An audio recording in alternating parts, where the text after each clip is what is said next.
ကိုစောပွင့်အကောင့်ကနေပြီးတော့ဒါအကူကြီးတောင်းပြီးတော့ဒီနေ့တရင်ကြောင်းအားလေးတစ်ခုပြန်ပြီးတော့မျှဝေချင်တာလေးရှိလို့ပါအဲဆိုတော့ပေါ့နော်ဒီကနေ့နာမည်ကြီးဟော့ဖြစ်နေတဲ့တရင်တစ်ခုပေါ့အဲ့ဒါတော့ဗာလဲဆိုတော့ဒီဘဲရင်မြို့နယ်ဦးထင်းကွင်းကြီးရွာစာတင်ကျောင်းတပ်ပတော်ကနေပြီးတော့လေရင်နဲ့ဒါပုံကျဲတဲ့အတွက်ကြောင့်မလို့ကျောင်းသားကျောင်းသူ90ဝန်းကျင်တိဆုံးထိခိုက်တယ်ဆိုပြီးတော့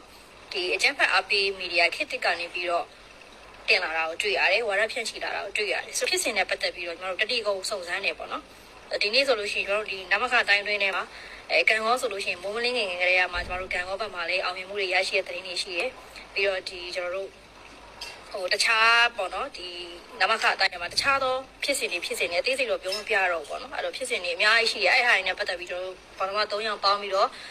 ဒီနေ့သတင်းတွေချိတ်ဆက်ပြီးတော့တာဝန်ရှိတဲ့ပုံကိုယ်တွေကိုတင်ပြခဲ့တယ်အခြေအနေမှန်တွေကိုတင်ပြရတယ်သတင်းကောင်းတွေရောပြီးတော့ဒီသတင်းတွေတော်တော်များချိတ်ဆက်ပြီးတော့လုပ်ခဲ့ရပါလုပ်နေတဲ့အချိန်မှာတေချာပေါက်ကတော့ဒီကနေ့ဒီဘဲရင်ရွာဘက်ကိုဒီဘဲရင်နယ်ဘက်ကိုလေချောင်းကနေပြီးတော့တိုက်ခိုက်ခြင်းအကြမ်းဖက်နှိမ်နင်းခြင်းရှင်းလင်းခြင်းလုံးဝမရှိခဲ့ဘူးဆိုတာကိုကျွန်တော်တို့တေချာသိခဲ့တယ်အဲ့တော့ဘာဖြစ်တာလဲဘာကြောင့်ဒီကလေးတွေတည်ကြတာလဲပေါ့နော်ကျွန်တော်တို့အမှစဉ်းစားကြရတယ်အများကြီးရှိတာတဲ့အခါမှာတေချာဒီဘဲရင်နယ်ဘက်ကလူတွေကို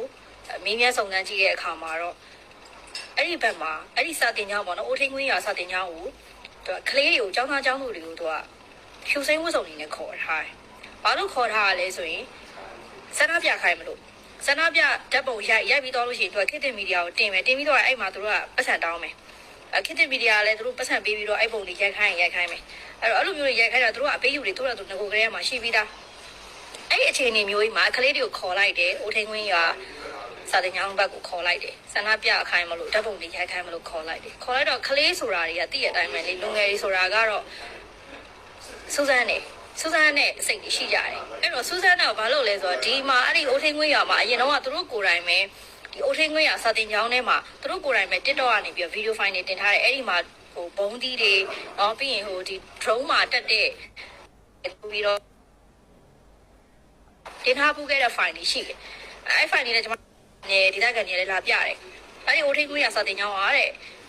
ပြီးတော့ခွင့်တော့ကြာပြီအကြောင်းခွင့်တော့ကြာပြီအဲ့အကြောင်းထဲမှာဘာတွေရှိလဲဆိုရင်ရန်နေရှိရဲ drone ဒါရုပ်ပြုတ်လုပ်နေရနေ့စဉ်နဲ့အမျှပြုတ်လုပ်နေကျွန်မဗီဒီယိုဖိုင်လေးတစ်ခုအရင်ပြလိုက်မယ်ပို့ပြီးရှင်းတော့အောင်လို့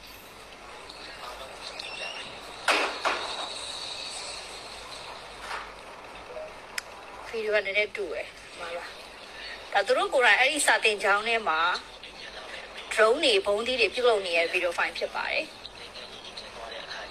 အမစာတင်ကျောင်းထဲမှာသူတို့ကိုယ်တိုင်ပဲလုပ်